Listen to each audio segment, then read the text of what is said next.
Hello दोस्तों, आज हम बात करते हैं कंडीशनल स्टेटमेंट की। तो सी में कंडीशनल स्टेटमेंट को प्रोग्राम किया जा सकता है। तो आपके कॉन्टेक्स्ट के लिए कंडीशनल स्टेटमेंट क्या होता है? तो जैसे मान लीजिए कि अगर बारिश हो रही है तो छाता ले ले, तो यह एक तरह से स्टेटमेंट है। तो इसमें कंडीशन लगा हुआ है कि अगर बारिश हो रही है, तो इसी टाइप के स्टेटमेंट्स को कंडीशनल स्टेटमेंट्स बोलते हैं। तो जैसे मान लें कि आपका उम्र 18 साल से ऊपर है, तभी आप वोट कर सकते हैं। उसके नीचे नहीं है तो वेट कीजिए अगले इलेक्शन का, फिर चेक कीजिए उस समय। तो सी में इसको कैसे लिखा जाता है? तो सी में जो सबसे मोस्ट कॉमनली यूज तरीका है उसको इफ़ एल्स के द्वारा लिखा जाता है।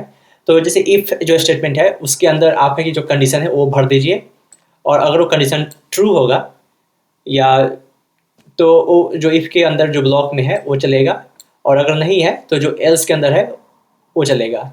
तो यहाँ पे देख लीजिए इस एग्जाम्पल में कि हमने एज किया, फिर यूजर से अपना एज मांगा उसका, और फिर स्कैनफ किया, और फिर अगर एज 18 से है तो लिख सकते हैं कि हाँ वो वोट कर सकता है, अगर नहीं तो अगले इलेक्शन में बात करें। तो यहाँ हमने एज लिखा 19 साल, तो हाँ ये वेट कर सकता है, वोट कर सकता है। अगर फिर से रन करें इसको और इस बार लिखा कि 15 साल का है, तो अगले इलेक्शन में वोट करेगा। तो इसी तरह सी में कंडीशनल स्टेटमेंट लिखा जाता है। थैंक यू, फिर see you in the next video.